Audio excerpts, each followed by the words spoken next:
I'm Anthony with ReadyComicsRoll. I'm Pat from We Seent It. What happened to lights? I don't know.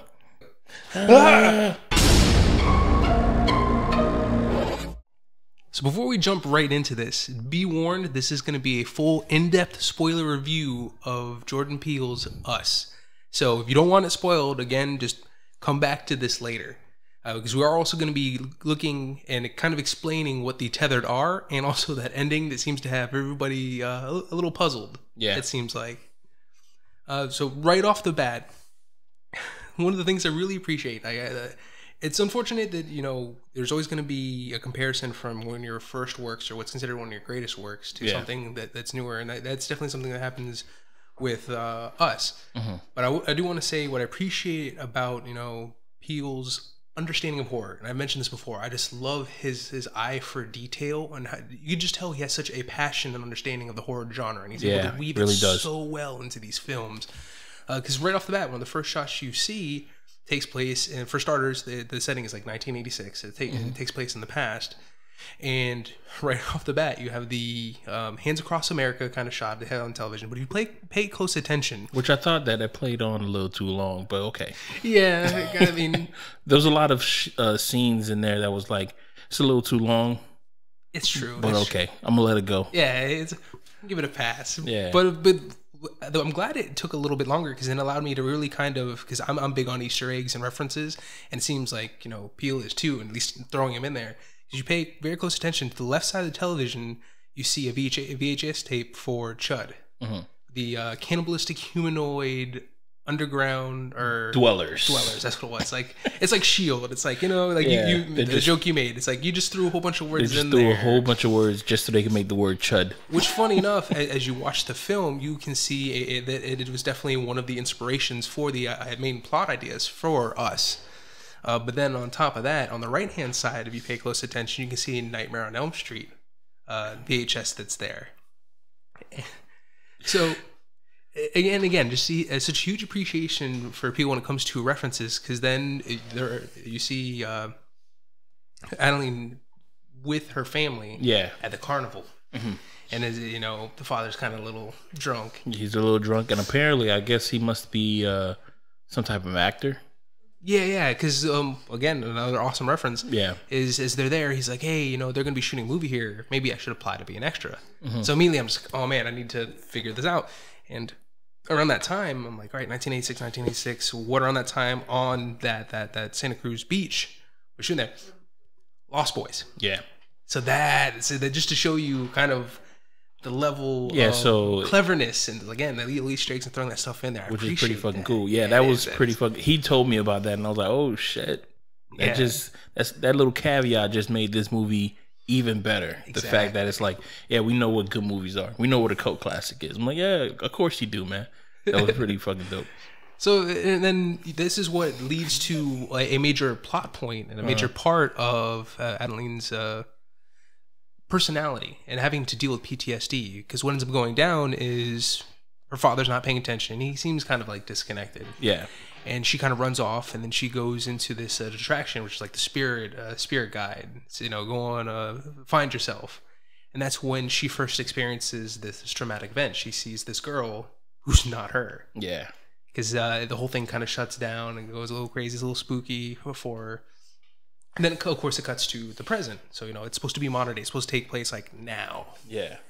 And they're just heading to... it's apparently a trip they make...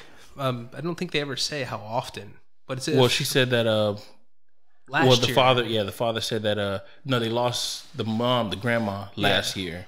And it says it's been a while since they've been here. Mm-hmm. And they haven't gone to the beach in a long time. Yeah, she especially hasn't gone there because, again, this is another, there's so many nice underlying themes that are going on throughout this. One of them being PTSD, because for somebody who kind of suffers from that, is even the father and it's a good commentary to have. The father even said, "Well, she didn't go to Nam. She didn't go that far away. How could she have PTSD?" Because she'll have these little flashbacks throughout. Yeah. To that time. But then there's these odd little occurrences that she's starting to notice, coincidences that she even brings up. Because at first she doesn't want to go to the beach, but then, you know. And Winston Dukes, man, he's just definitely the comedic relief of this film. Oh, yeah. To be honest, he gave me the vibes of a a father from a horror movie. Yeah. Or a father just, dude, the jokes that he was pulling off. He did the dad list of dad jokes. Yeah. Yo, he must have been pulling off at least, within 1 minute, he was going at least, I will have to say, like 5 dad jokes a minute in the beginning of the movie, because it was just like, boom, after, like back to back. And I'm like, Jesus Christ, this dude, he's batting 1,000. Yeah. He was batting 1,000. But the beautiful thing is, and again, it just shows just the kind of skill that Peele has in writing, because he wrote, produced, and directed this, just like Get Out. Is it shows that he's able to go ahead and take his background as a comedian, weave it so well into horror, because every time there was that comedic punch, it was well timed. It wasn't like, really, man, you're making that joke now. It always kind of helped to break up that tension just enough for it to get you again later. Yeah. But yeah, so she's worried about going to the beach, because again, she's that trauma, that PTSD, because that's. But the thing is like, all right, there are already 2 kids in. I would say that they've been in a relationship for about, like 8 years. 8 years plus. Yeah. Shoot, nah, the little girl's like 13 years old. She's like 13, 14. Yeah, 13, 14. So they've been in a relationship 15 years, right? You think she would have told him about her going like, oh yeah, well, I once got lost on the beach. So now see, that's the one thing I do appreciate about Peele again, is there are these little plot holes that you would normally get in these films. But it was kind of like ham-fisted how he put it in there, but oh man, I forget the character's name now. I just know him. I don't know. I can look it up, but continue. But yeah, Winston Dukes' character, I want to say it's like Glenn. But to the point, he makes that he says Gabe. Gabe, that's what it was, man. His name is Gabe. See, I just got so tied into the story, everything's going on. I just don't remember all the characters' names as well as I should. That's a fault on me. But again, they said to the point, he brings that up. He's like, we've been together for so long. How come you haven't mentioned this to me before? I'm here. So I do like that how in the actual story, either through the characters or what's shown to us, he kind of addresses those little plot holes that do kind of come up. Because there's some concerns I had too. Because again, as the story progresses, so they go to the beach, and one of the things that ends up happening is on their way, you see a dead person. It's a dead hobo who has, the sign, because he's also in the carnival at the beginning. Yeah. Back in 1986. That's the Jeremiah 11:11. Which, you and I had to look that up almost immediately after seeing that. Like, we know this has great significance. And for anybody who doesn't know. And 11:11, like just the number also had a great significance as well. Exactly. I'll let you go ahead and I mean, on top of that, the biblical reference, but while they were showing the Hands Across America on TV, there was a news station that was like, we're going to show you something about a news report it's going to be on 11 on channel 10 at 11 or something like that. It was like channel 11 at, I was like, okay. There's a lot of like those number 23 references to where that 11:11 pops up often. Yeah, I'm like, something has to do with 11, so I don't know what the hell's going on. Well, also what's great about too is 11:11, besides the the proverb, it's actually, no matter how you arrange those numbers, it's the same forward as backwards. True, fair enough. So it comes back again to the whole tethered, the two sides to the same coin, same sides of the same coin. Yeah. But so the proverb, as we looked up, let's see if we can get the exact wording on it. Oh, the exact wording. I just realized that those two girls, those 2 white girls who were in the movie, were actually twin sisters. And yes. I didn't even notice that, man. I looked at them and I was like, because they were just they kind of look alike. They were so annoying. I was like, just didn't even care. They kind of look alike. I'm like, they're twins. Oh. That makes perfect sense. Yeah, so the proverb was, the proverb reads, therefore thus saith the Lord, behold, I will bring evil upon thee, which thou shalt not be able to escape, and thou shalt cry unto me, and I will not hearken unto you.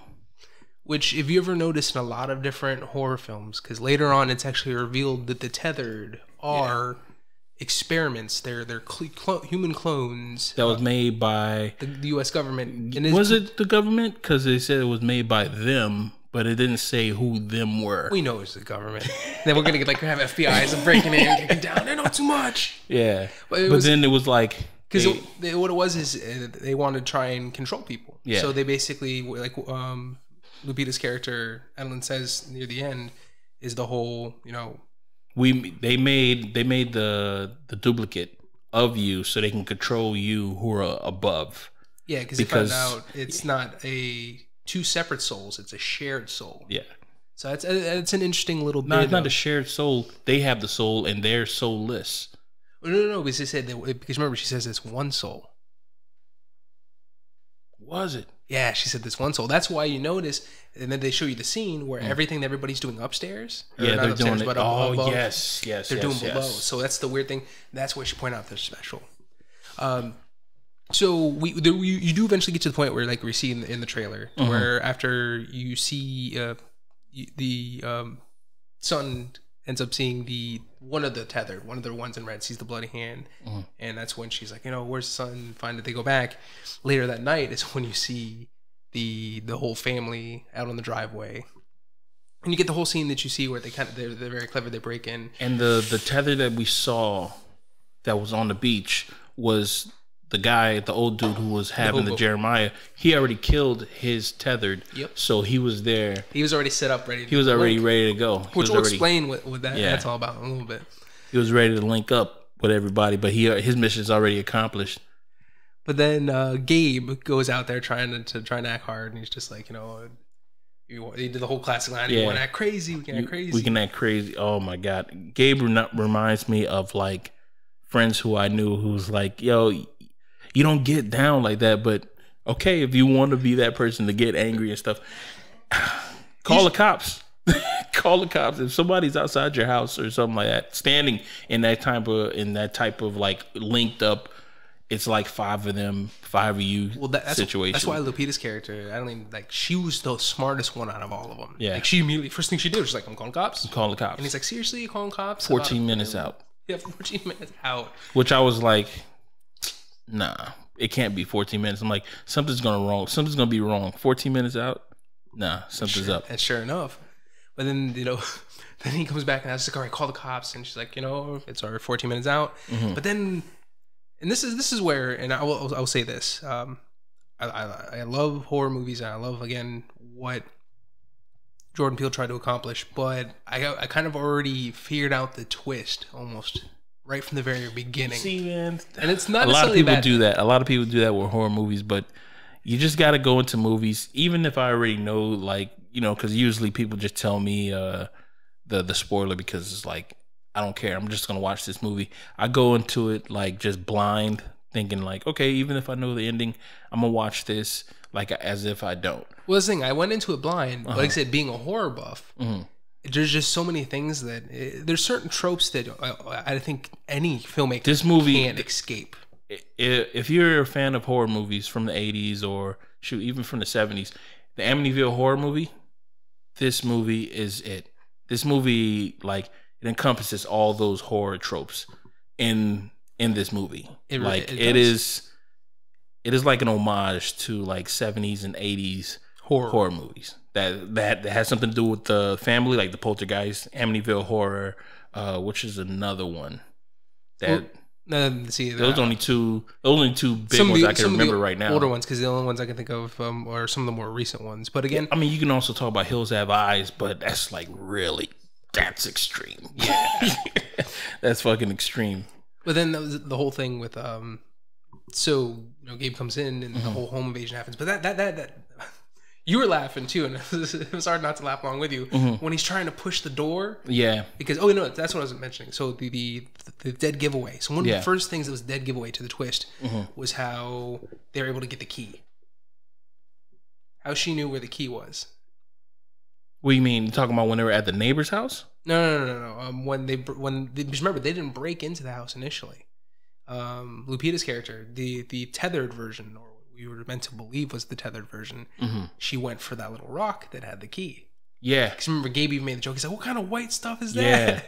Dude, I I thought they were gonna pick up the rock so they can break the window so he could stick his hand through the door. I thought so at first too, but that then rock was way too pristine. It was like a clean rock. Exactly. That's what, and then the fact that she knew where to find it, I was just like, and if this were a parallel universe story, some of these things would add up a lot better. But the fact that they're clones, to me, that's where it leaves some kind of plot holes. But well, no, that's not a plot hole. No, not that. Yeah, necessarily. So when the door's opening, so brutal. Like, for one, I agree with you. It was kind of dumb that he's trying to push back the door while the bat's there, because just seeing the tethered version of Gabe like quickly snatch that baseball bat. He snatched the bat and just cracks him over the leg with it. Oh, that was a brutal hit. Yeah, but to be honest, man, I would have definitely just dropped the bat and just focus in on a door kind of thing. Yeah. But that's another thing what people do that to diminish a movie.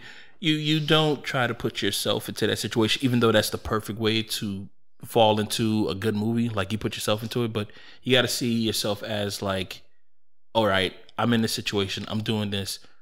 I'm scared. That's it. Yeah. Don't try to be like, oh, let me try to think my way out of this. Let me MacGyver my way. There's no time to think in those kind of situations. You're in this situation. Yeah, you just have to be in the moment kind of thing. Because, like, a lot of things happen in this movie, and you're like, oh, where are the guns? All these people have knives. All you need is a gun. Nah. In this world, there's no guns in it. Like, this is the world that had, let's say that our Second Amendment right was just like, it never existed. You know, we're just like Australia. Like, oh no, we banned guns.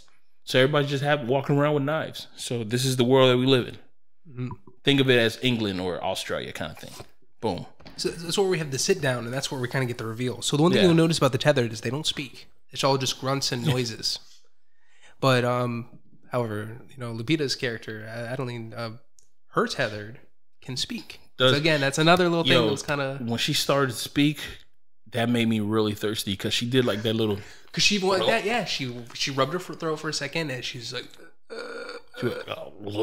She did like a gulp thing, and it was like, man, get her some water. That's what she needs. That's what they're here for. They all just want some water. They all just want some water. That's it.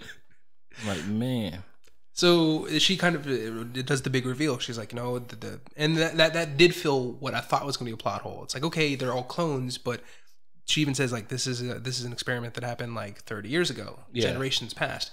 How do you so expertly end up having the same exact husband with the same exact kids? That was, to me, a plot hole, because if this was a project that was abandoned 30 years ago, how did they keep getting these clones that were just right? Yeah, it didn't make that part didn't make any sense as well, because I'm like, okay, what happened if you start dating like a chick from like New York or something? Will they just ship like each other? Like, would you like if I'm going on a plane, I'm moving to New York? That's a logistical nightmare. Yeah, it would be. But in the beginning of the movie, they were talking about like tunnels that are in America. There's like there are thousands of tunnels that go nowhere. Which again was an awesome reference to C.H.U.D. Yeah. They direct, you can tell the influence from that right there. Which made me believe like, you know, if I wanted a hideout, it'd be pretty dope just to have like a tunnel that used to be a former like train station. Except for like, it's probably filled with monsters or ghosts or who knows what else. Or us. Which would just be the Tethered, Yeah, the Tethered would just be a shit show. But I mean, it is what it is. Yeah. Yeah. But what else is there? What else? Well, I mean, they're able to get away. Thankfully, each of them is able to outsmart their other. You know, I did like that about this movie. Like the whole... Oh yeah, we're giving out all the spoilers. The whole family lived. You know what I mean? Yeah, I did like that. The whole family lived. They were smart. And that's one of the beautiful things about it is and again, it seems like I'm really just like stroking Peele's ego. Every time, but he's stroking his ego. But I'm gonna tell one thing: that little girl who's supposed to be a runner didn't run like a runner. Straight up, she didn't. When her counterpart did though. Her counterpart did. Booking it. When she did the little stretch and stuff, I'm like, okay. She's done. Yeah, but the whole thing about, she's a runner, she started running, they showed like, I would say like a good 5 seconds of her running, and I'm like, she looked like she never ran in her life. She's never run a day in her life. Her arm separation, I was like, nah, this is not a run. This is not runner's form. I'm not saying that I've run track before in my life, but my sister has done it. And shoot, I'm a kid who grew up in the 80s and 90s. I played hide and go seek before. I played kickball. I played baseball. I played all those kind of sports. I know how to run. I know what a runner's stride is. And yeah, that girl was not doing it. But then ultimately, and then Tim from the Tim and Eric show was in it. Of course, dude, where'd he get all those tattoos, man? I looked at them, I was like, man, those things look off on your body, bro. Like, they didn't look right on them. No. But what's funny too is and they were the stereotypical white couple. Yeah. Like to a T, like the worst kind of white couple. Mm-hmm. They hated each other. Like, it's always like, why would you make jokes about like hating your significant other who you're married to? The heavy drinking, the not caring about your kids. Yeah. They were basically every single like white family trope rolled into one and thrown into this film. Yeah, it was like you didn't care anything about this family. The only thing that you minded was just like, oh, okay, so I guess there's some type of friend or frenemies kind of thing, because you know he just had to buy that damn car. Yeah, Gabe was like, he got to me with that car kind of thing. It was like, okay, I guess they must have been more that one-upmanship. Yeah, they were more better off than he was, and that was just their getaway house, which I think that was their mom's. That was her mom's old house that she passed away last year, kind of thing. So it's like, oh, okay, cool. As to her, you know, the other family, they probably bought it. It had a backup generator. To be honest, this movie was like, shoot, if you think about it, like in a way of like, if slavery in the United States didn't happen, this is the kind of level that all races would have been in the United States. If people would have just come to the United States, like, oh, hey, let's kick it. Everybody kicking it. This is what the movie, that's what the environment would have been. Because I can see like where he was going with it. It was like, yeah, just a typical horror movie, but you know, rather than there just being like white people, we got black people here. And rather than have like white people having black friends, these are black people who have white friends, kind of shit. So it was like, okay, I get it. So I was wondering where you're going with there with that. And then I saw the movie and I was like, yo, this is just nothing but a regular fucking horror movie. But rather they just say, okay, let's just paint this stroke with black people. That's pretty much it. But that's why there's the interesting parallel. So getting to that point, that's where we end up getting the kind of reveal. Because again, she gives you the exposition through the characters. Yeah. Of, you know, we were an abandoned project. You guys got to live the good life, or we don't have, you know, a lot of the privileges that you have, which is, again, social commentary. He always has a way of weaving that in there. Yeah. So it's like, you guys know what it's like. Said we're Americans. Yeah, exactly. And then she said that we're Americans. And I was like... It addresses classism, racism, a lot of different isms in general. And it's our time. Yeah, it's our time. Exactly. So I thought that was very clever for him to kind of pull that off. And it's just some of the great stuff that he typically does. Yeah. So you see, I wasn't trying to think that deep into it, but I get it. I had to, only because the fact that that's what he did with Get Out.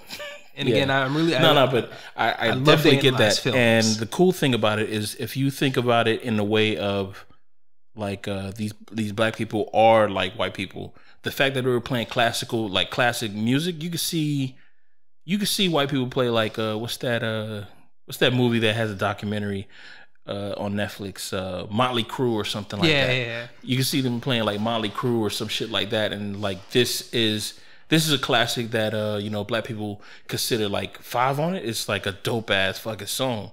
Shit, I think I was in high school when that song came out, and everybody was singing it then.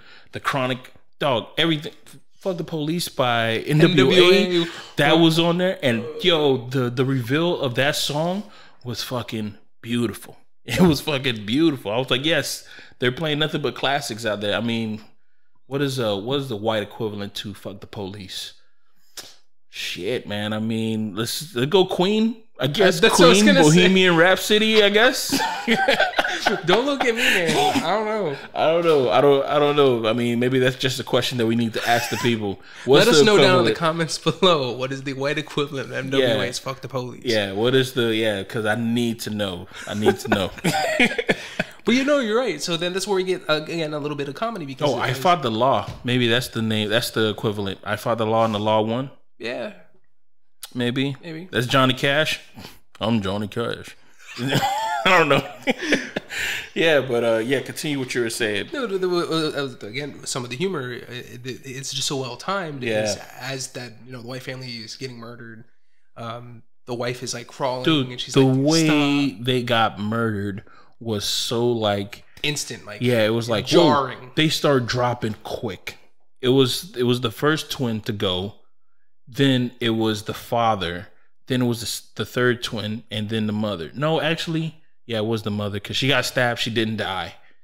And then but then she's just like, stop. So then they can't, I guess they can't call it Alexa because of copyright. So it's like Ophelia or something. Ophelia. Like I was like, And then I thought it was, I'm like, is that a new one that's coming out? So it stops the music, and then she's like, call the police. And it's like playing Fuck the Police by NWA.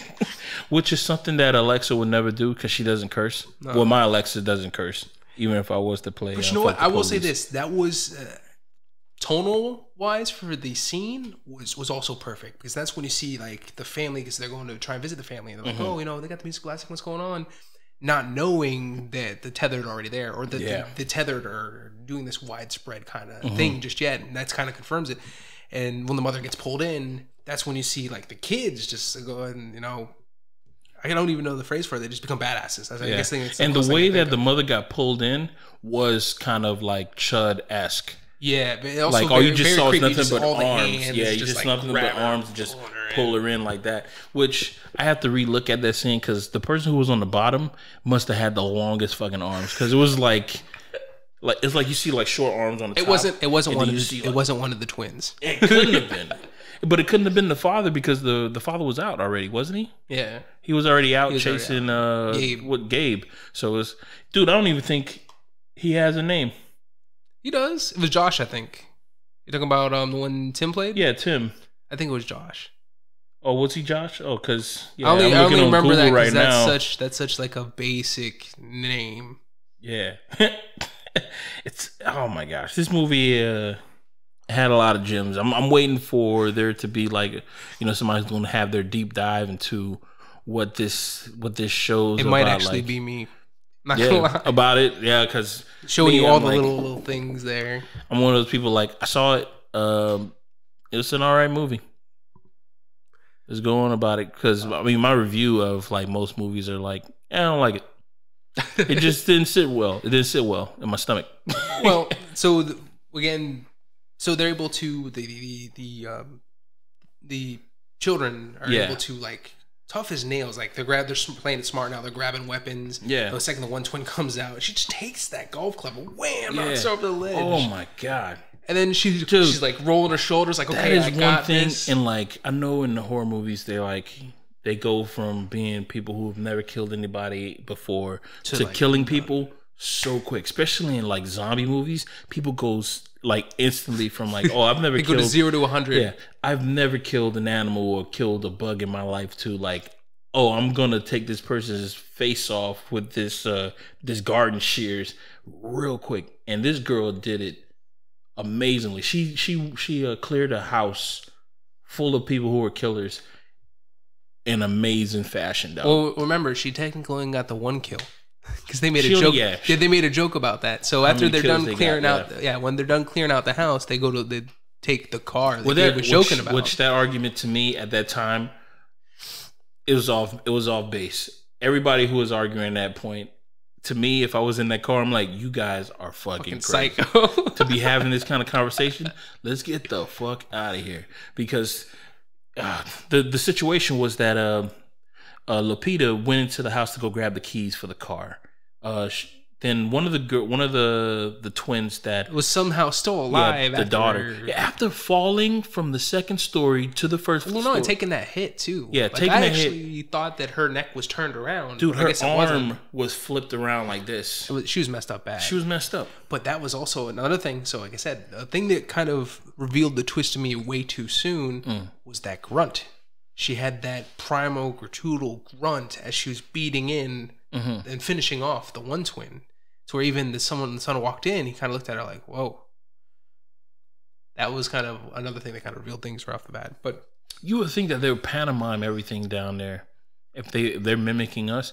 So she had to get another shirt. They somehow know. They had the items and stuff. Yeah, that was another thing. Is like how they got a lot of those items, or how were they able to do things so perfectly. But you know what?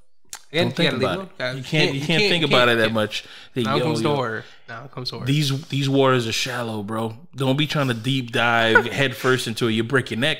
So that's what I'm like. Okay, I'm not gonna deep dive into this movie. I'm just gonna.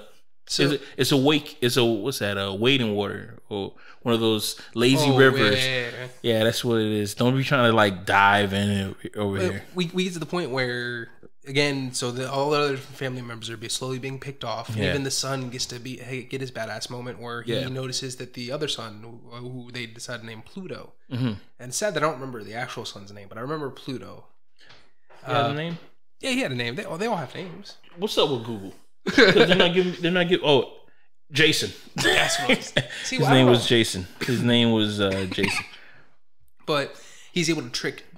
Jason's able to trick Pluto into walking backwards because they mimic each other. And that's something that again, and anything that's shown in this movie has relevance and has some meaning or some use later on in the film. And exactly that. So they mimic each other. He mimics. Yeah, he mimics because they say go play with each other. Yeah, and then that's how he's able to get him to walk in fire.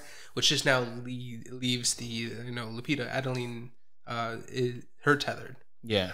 Which again, yet another reference that kind of got to me was so she's brought back to the same place she was 30 years ago.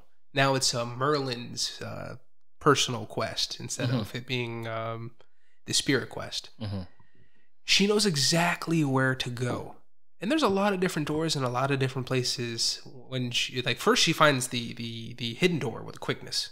Yeah, that's the first thing. But then again, so many different corridors, so many different doors that she could have tried, but she knew exactly where she needed to go. Which leads to that final confrontation and a greater explanation of what the tethered is and what their plan is. Because one of the things that we kind of see too before she goes down there is the tethered are all holding hands. She's like, okay, well, when this happened, you got the good life. I had to be stuck down here with nothing. They noticed that we were special. And then that's where she gets biblical, back to the whole Jeremiah 11:11. So she got biblical and she got Goonies too. Yeah, she did. She got Goonies. But then she's just like the whole thing, we were touched by God. I found religion down here because I was able to dance again, thanks to you. And that's when they chose me as their leader. And that's why, and then you see these little subtle references. You see the Hands Across America t-shirt where they're all wearing red in the t-shirt. The people are red. And that was, I guess, her plan, is to kind of show the world, we are rising up, we are taking over. It is our time now to live. You guys got to live the good life. You guys got to live with all this privilege. You wasted it. You treated us like nothing. We're Americans. We are... Okay, I'm just gonna say something right now, just to and I play devil's. I'm not gonna play devil's advocate. This is my opinion. Fuck the devil. They didn't know that they existed.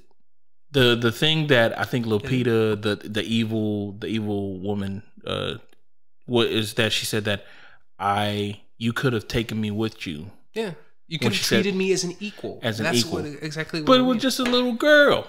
Which is understandable, but everybody who was dying up there is like, damn, I didn't know that they existed.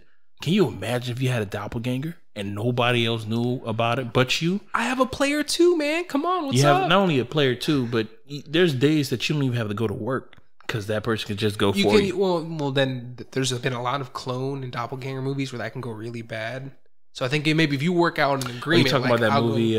What's that? Number 12. What happened to Number 9 or something? That Netflix movie? I don't know if it's called What Happened to Number 9. Not only just that, but that's also been in sitcoms. Another thing that's always been a long-standing gag too. Yeah. It's you go do all the stuff I used to do. What Happened to Monday? That's not Number 9. But I think there was 9 sisters. Is what it was 9 sisters, and Number 9 is it was a Netflix 7 movie. Sisters? It was 9 of them. Okay, so it was 9. Nope. You're right. It was 7. Why I was saying 7? Why I was saying 9? Because there is a movie called 9, a trashy movie. But yeah, what happened? Yeah, Monday, Tuesday, Wednesday, Thursday. The week of the ways, the days of the week. That's where we get the final rendition, the epic trailer rendition of 5 on it, and it leads to this very interesting, Lupita's character's tethered, or led to believe is the tethered. Yeah, is able to expertly, just with ballet grace, be able to dodge and get past all these moves. It's that fight scene was like very well choreographed. To me, I felt like if I was fighting my Tethered who knew how to dance or do some stuff like that, at a certain point I'd be like, yo, I can't do it, bro. I'm done, whatever. I'm like, yo, I'm just here for my kid, yo. Let me just get my kid. You can go upstairs, do whatever you want, but we just change names, change last names. So get your social security and you'll be good to go. You get that final moment where, they're fighting each other. She finally gets the upper hand and she kills her double. Then she goes brutal to where she even takes the chains because she was cuffed from the beginning. Yeah. And uses it to just snap her neck. Yeah. But then again, like you pointed out, she enjoyed it a little bit too much and that kind of just gave it away. And so then, they grabs the son, they go to leave. And, But to me, I don't think there's there's nowhere that they can go. They can leave the U.S. So remember, their plan was to go to Mexico. So they would be fine if they went to Mexico. Yeah. Because that's why I say it's the government, the U.S. government, versus being a global thing. Yeah. And then the FBI is going to come chase after us, make us disappear. But that's why Mexico was a good plan. And again, that's the thing, is she always had like the best plans. And then, Winston Duke's character, Gabe, he was kind of dad mode. Yeah, I don't know if you guys know, but basically the person who you're rooting for and the whole time in the movie ends up being the villain. Is the bad person. But yes, I don't think they're the villain. I wouldn't use the word villain. So that, again, like I said, for me, it was on the nose throughout the entire time. Remember, I try not to talk too much, but I was like getting your attention. I'm like, I know it. And then when the moment came, I'm like, see, I told you. But then as they're riding in the car, because this is kind of how PTSD works. But the thing that bothered me too is for her, I don't know if it would really be PTSD because she was the Tethered. That's what it's revealed is. She's the Tethered through memories. So why would they call it PTSD because I think I just figured it out. Because the therapist said that she was gone for 15 minutes. No. I think I figured it out. So remember, their soul is supposed to be one soul. So anything that happens to one happens to other personality and otherwise. Yeah. So the one who got left behind, the actual Adeline, the actual Lupita's the real self, she suffered from PTSD. So therefore, because again they share one soul, that's why the Tethered had it. That makes sense now. I just filled my own plot. I don't think she had PTSD. She didn't know how to talk. Like she didn't know how to talk. The therapist said that she suffered. No. I mean because Lupita's character throughout the movie was afraid of going back to the beach and all these other things. So she did have PTSD. Yeah, because I thought you were saying why the therapist was like, she's not talking or anything. That too was the dead giveaway, because then we're shown the scene of it's her, like the Lupita we've seen throughout this entire film is actually the Tethered. It's the other way around. That was the big twist. But to me, I kind of knew that from the beginning because, again, you see the scene where she's strangling her, she knocks her out. So that's why, what we thought was the Tethered Lupita at the beginning, she always had the raspy voice, because at one point you figured she probably crushed her larynx or did something to her throat to that degree when she was strangling her, which would explain why. I don't think she would have crushed her larynx, man. I still, just in that world, it's that movie world that.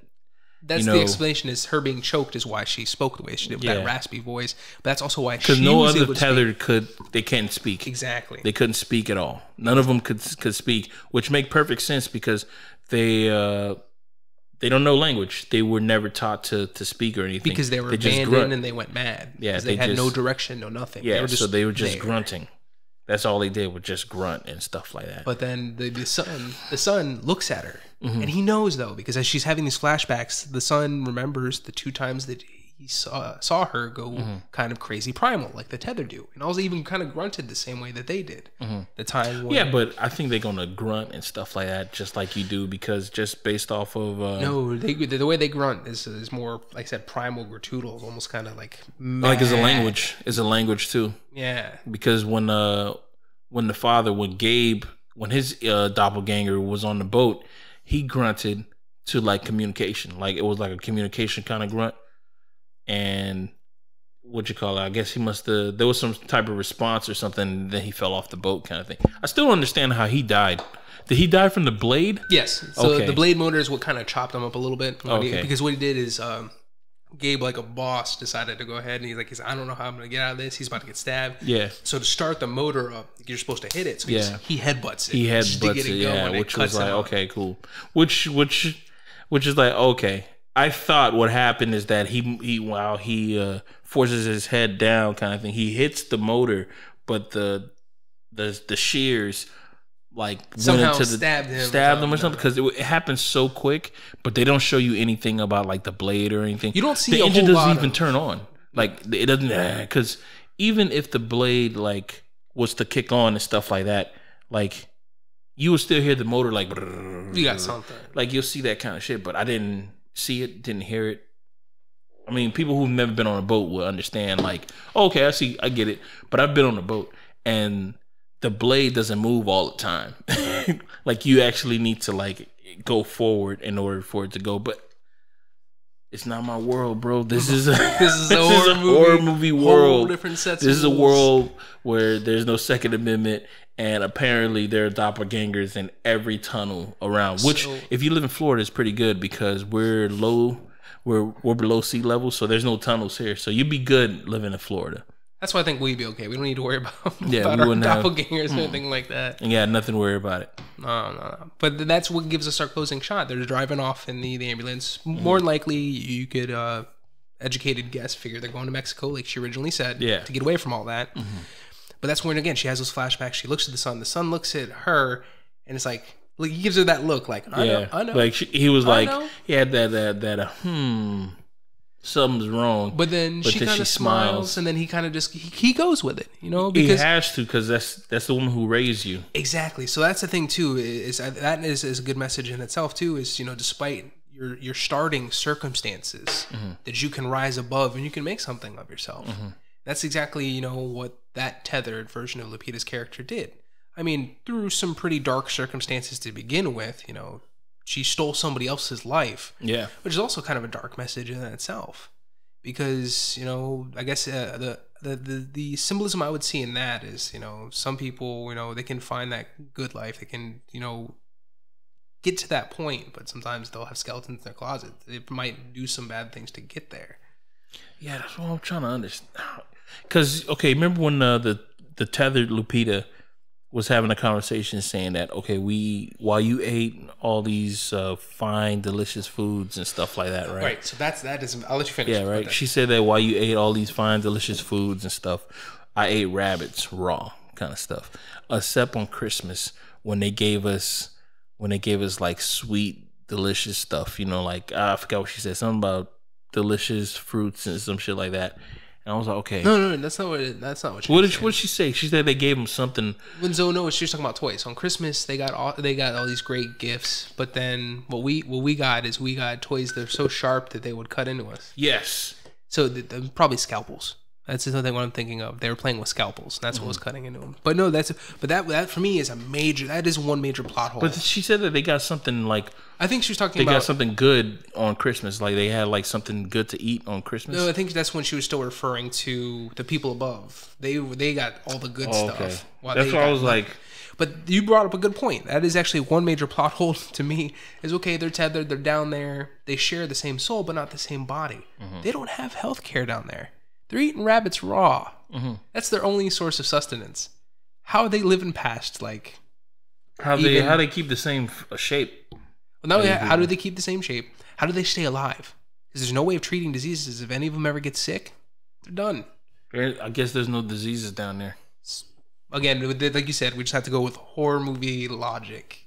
Because if anybody ever gets injured, what happened if like you have like a crazy like day, like when you're in high school or out of high school, just have like a spring break, you just get fucking crazy and shit, just drinking and stuff.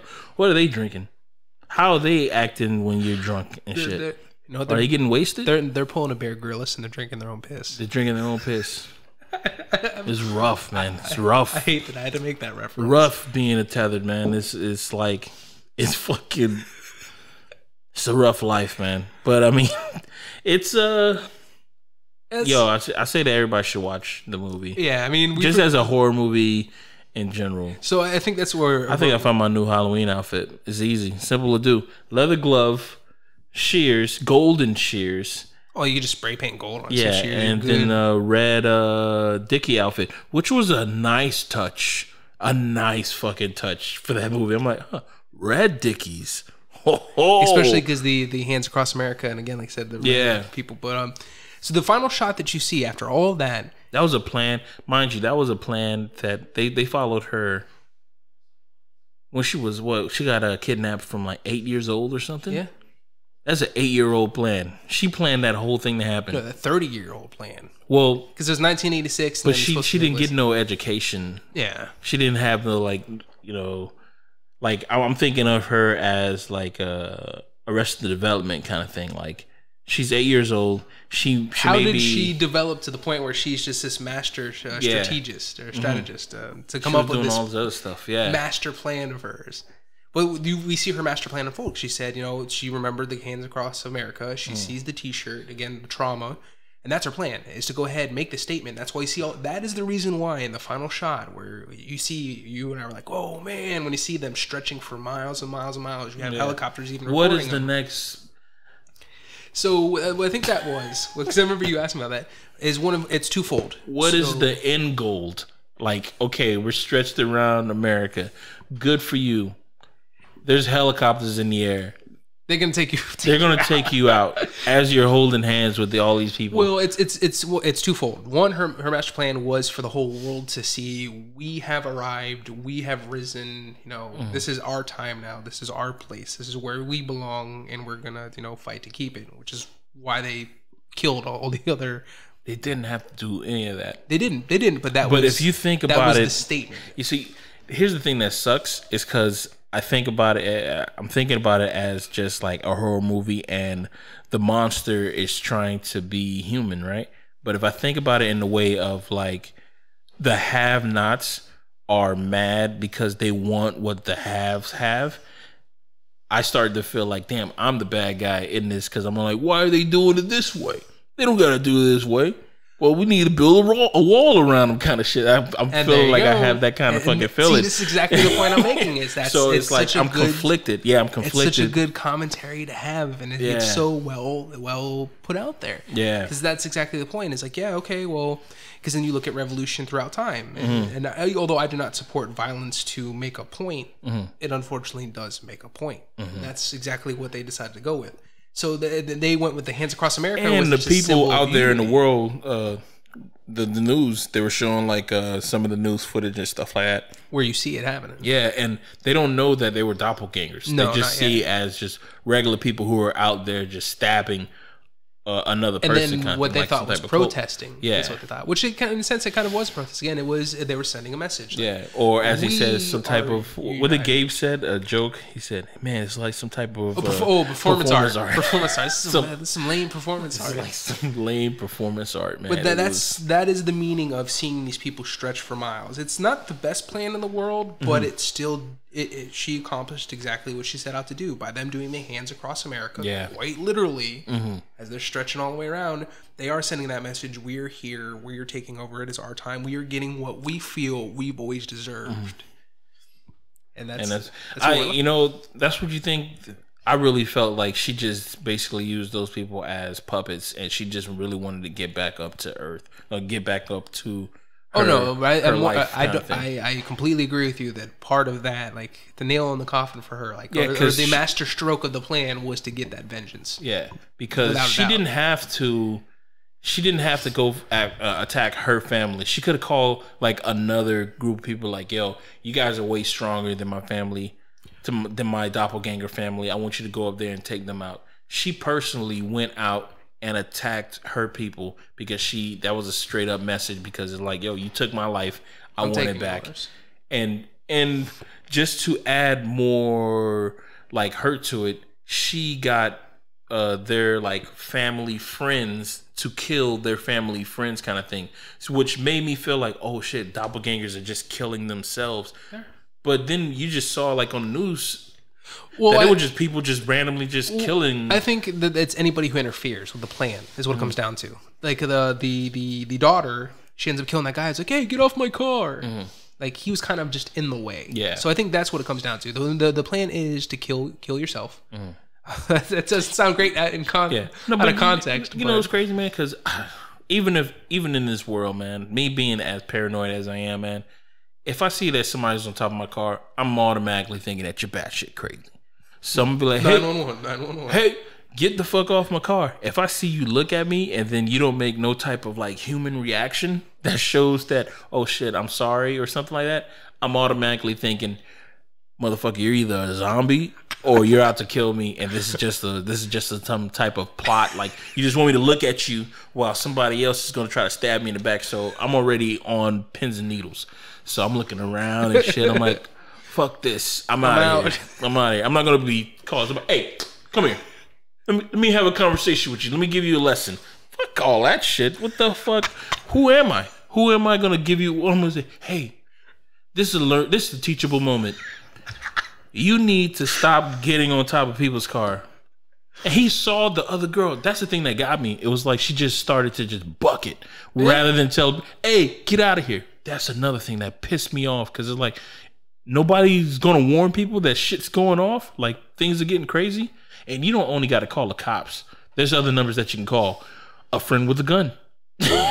People who have guns. We were making that joke. It's like, you see all these white people, and it's like, you seriously, none of them are trying to pull that stand your ground bullshit. Yeah, nobody's not even stand your ground. Dude, oh my gosh, it's like I didn't see nobody try to just. I have a car. There was no signs. I'm just gonna run somebody over. There was no signs of a struggle. You see all these dead bodies where it looks like they were all. There was no fights. It's like there was no.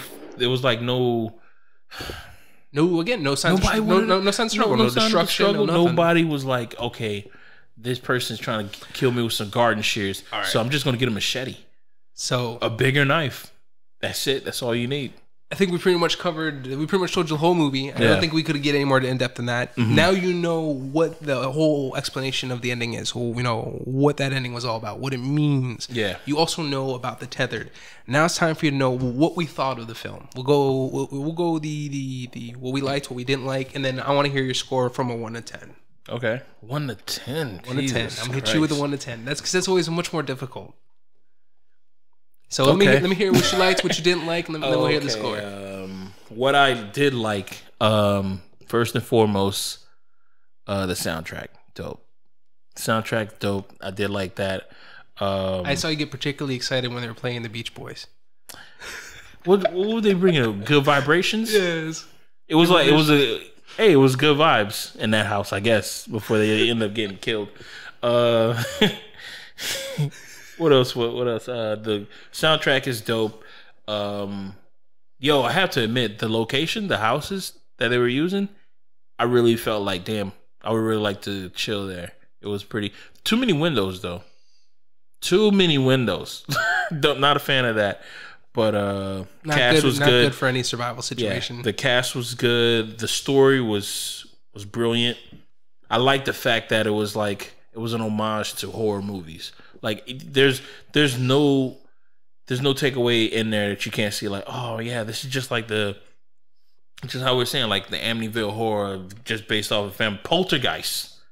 Totally fucking forgot about that. I think I already said that. Yeah, yeah, Poltergeist. You know, just how like, damn, it's cool that a family stays together. Yeah, because just like I like horror movies about family, but it's like, it's not really about, it's a family versus the monster. Not really like, oh, okay, it's an individual versus the monster. This started off being like, it's a family versus a monster, because you see them separate because, each of them went to their doppelganger kind of shit. And then they came together. They still made it work. Yeah, and it was like, okay, there's a family trying to get out of this situation. They worked better as a unit than their doppelgangers working as a unit. Yeah. Yeah. What I didn't like about the movie, the long pauses. The remember that scene where the daughter and the son were looking at each other and she had the golf club in her hand? That scene when they're just looking at each other, I guess it was supposed to show like, all right, we're going to try to kill these people. Like, they had to kill the other family kind of thing. It went on a little too long. I do remember you mentioning that. Like, after we got out there, you said that there's just some scenes that kind of dragged on a lot longer than they needed to. And it seemed like people were just waiting for their cues, kind of, in the movie. Like, just it was like, I think that could be done because of editing. When the father first got to the house, and then he was looking at his wife, and then he says, we're here, kind of thing. They jumped up. It was not a reaction to him saying, we here, like, I'm scared of you. It was more of a reaction of like, all right, you're acting and you're scared because he did this. And then we're like, you felt like it wasn't like natural reaction. But I think it was just because of the editing. And it was just that. Pretty much just the pacing, kind of. Just that whole little editing pacing kind of thing. But that's nothing that 3 frames, 4 frames can fix. See, you have a better insight about that. Yeah, being I really part of the industry. Yeah, but I really like the movie. Was pretty fucking. It's a solid movie, especially horror related. Yeah, it was a pretty solid horror movie, and yeah, I'm not going to talk about like haters of the movie or anything like that because I haven't even seen anybody who said that they didn't like the movie. You saw reviews on the movie. Well, from friends. Friends were telling me, thankfully, they didn't spoil anything for me. They didn't go into any details. I'm like, no. But there's some people, what were they expecting? A Get Out, huh? That's what they're expecting? A Get Out? And unfortunately, especially as a new filmmaker, you're going to have people do that. They're going to compare you to what is considered your best work. And Get Out was considered by many a masterpiece in many different ways, shapes, and form. So he set the bar. He set the bar, which it's a pretty fucking high bar. But I mean, I want to know if he's just gonna stick to horror movies or he's gonna venture out. He did mention this in interviews. I enjoy watching him talk about these. Like, he wants to actually build a universe, like his own kind of horror universe. Yeah, really? Yeah. So you're saying that this movie and Get Out in the same universe? No, not necessarily that. Like, the way he kind of explained it wasn't that they exist in the same continuity, that same universe, but just kind of like his own. He wants to come up with his own mythology because horror, different genres have their own things. Yeah, well, he's trying to bring something fresh and new. That goes back to what we were saying, like the American. We were talking about cultures. They don't have like their own little like lores and stuff. Maybe they do. Like, maybe in America we do have like our own kind of like lores about like urban legend kind of shits, but they don't have like urban legends like how Japanese have like these like, if you go to this woman will like take your kids or some shit, and it seems like all other countries have that kind of shit. Cause my folks are from like the islands, and I remember them telling me stories about like a lot of shit, like telling me stories about like rainbows and shit like that, and how like you don't follow a rainbow because there's like there's some type of creatures and shit like that. And I'm like, man, as a little kid, it was like, what the fuck? I thought it was a leprechaun. Nah, ain't no leprechaun. It's a monster. It's gonna grab you. Yeah, it's some type of fucking monster kind of shit. Exactly that point too is that a lot of these tales are told by parents to scare their kids straight. And get them to listen. Yeah, it's just or like, it is again. What's those two guys who came up with the story of like the Grimm brothers? Yeah, came out like those shits. The Brothers Grimm. The Brothers Grimm brothers. Yeah, both work. Oh, but let me give you my rating out of 1 to 9 or 1 to 10. I'm gonna give this movie 7.5. Damn, that's bad. No, that's a passing grade, bro. So I guess then I'm at. That's my whole high school career, bro. That's not what I was saying. 70%. That's just enough to pass. And shut your family up for a while. I'm in there. No, the reason why I'm graduating. So I'll get into that, and then you'll understand why I said damn. So as far as what I enjoyed, it's kind of what I've just been going on and on and on about throughout this entire kind of review. Is and I really feel that Jordan Peele he is gonna be a modern master of horror. I think he's getting maybe not so much. Well, with that's us, you know what? Who? Okay, like he's gonna be a modern master of horror, right? Yeah. He's gonna be there with like James Wan. Yes. So it's gonna be only him. Both of those two. Yeah. Those are the only two that we have for this. But I think that they are gonna be previous generations, like your John Carpenter's, Clive Barker's, and so on. But I think they're actually gonna join that kind of group. I think right now they're the modern masters of horror, but I think they both have the staying power. Do you like James Wan movies, horror movies? I do. For different reasons. I think there's still the appreciation. I'm not a big fan of all the jump scares. As somebody who really appreciates older horror films, there is jump scares in older horror films, but there's at least that tension, that build up, and I feel like James Wan at least gets some of that. He does.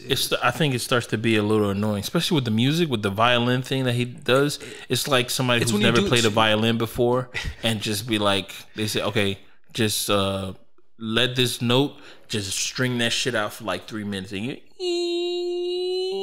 it's like, oh my god, dude, that's enough. What are you doing? But again, so the one thing I appreciate with this film is just Peele's knowledge and passion for horror. It shows to us the entire film. The references, how everything that's kind of shown to you has a place. It's used in its proper context. Nothing is kind of just left out there that is useless. I would agree with you as far as nitpicks, the things I didn't like. I would definitely agree with you. The pacing sometimes, especially towards the, I want to say, if we're going to break it down into acts, the third act or like near the end is kind of where it became a little bit more choppy. It wasn't as great as it could have been. There were like now that I thought about it, just like the one major plot hole, and I do this with all films. I try not to get too critical, but it's like, I think it would have been better if it was a parallel universe rather than being government clones. At least that's what I thought it was going to be, because they were talking about these tunnels that go nowhere, and I'm thinking that, oh, okay, it's going to be like a parallel universe because they're just trying to come to ours. Having clones, again, then it becomes a logistical nightmare in trying to explain things. Like you said, okay, well, what happens if somebody moves to another state? What do they call that? Like a magic box or something? Like, a Deus Ex Machina. Yeah, Deus Ex Machina, when it's just like, oh, if it's a parallel universe and they're under all these tunnels, that means that anything can come in and out of this thing. And you don't know what's on that other. I love that. But I think if he would have did that, it would have been like, it would have been a cop out. A lot of people would have seen it as a cop out. Yeah. So he basically, instead of going the safe route, he went to go ahead and he took. But I can see how the government could have done that. Just thinking about like, let me go into my my conspiracy theory bag. You are born into a hospital. While you're born in a hospital, you know, they draw your blood. They do all that. They do all that work. Why couldn't they not just clone you? And on top of that, in the 80s, they were doing some fucking cloning. 90s, they started cloning that sheep. Well, that's also why the point of the bunnies. Yeah. So animal testing and cloning has always been a big thing. I'm not sure if they ever, I don't remember. We'd have to look back at this. I know they cloned the sheep in the 90s. Well, they started with rats, rats, and then they did do the sheep. Who's to say they didn't do bunnies too? I'm pretty. Like I said, I could have sworn they maybe have even done that. But that was the animal they used. That's why there were so many of those bunnies down there. I thought they were just, bunnies are just known for fucking. So well, that's exactly. Well, no, you're not wrong. So that, because the fact that they procreate and they spawn so much that they have plenty of test subjects. Then it basically becomes a self-sustaining thing. That's also why to that day, that's 30 years without anything come down there. Although you figure that some of those bunnies would die out because then they don't have any sustenance. That just created yet another plot hole. What were the bunnies eating? What were the bunnies eating? Each other, and we'll go with that.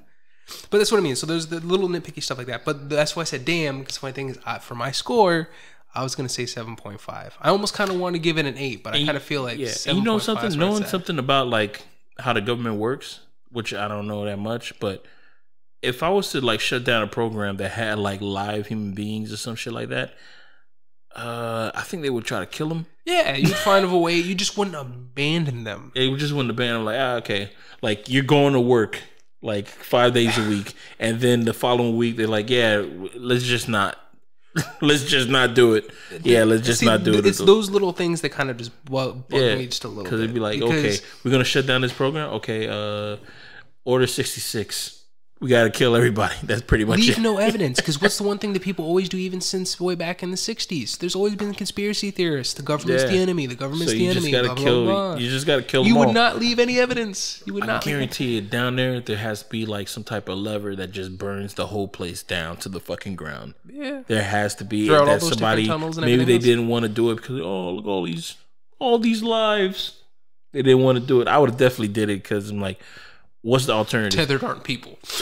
What are the other alternative? What's the other alternative? You see? Now, when I think that takes me back to the whole thing about, this movie is low-key supposed to be about how society treats people of color. And I'm like, damn, I hurt, man. I fucking hurt. But yeah, go ahead, man. Talk your shit. No. I'm almost completely lost my train of thought on that one now. Oh yeah, so no, and then, but you got the last kind of joke about it. Chocolate is because we're talking about the government and everything else.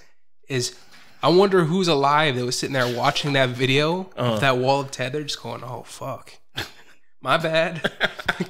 It's like all the people of the government sweating bullets. Like shit, man, we probably should have, killed all those Tethered back then instead of just abandoning them. Well, now it's come back to bite you in the ass. You know what? If their government works just like ours, they're just gonna cover up with some other bullshit. Say, "Oh, we don't know who the hell these people are. We don't know what's happening. This is an attack from Russia." That's gonna roll us out for probably our most in-depth kind of explanation, I think, of any movie we've done so far. Pat, I want to thank you for joining me for this video.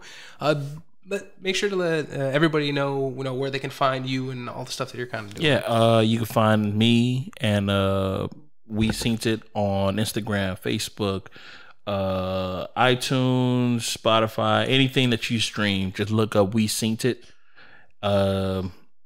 Just look us up, and if nobody recently has told you that they love you, I just want you to know that you ain't gonna get it from us. Thank you.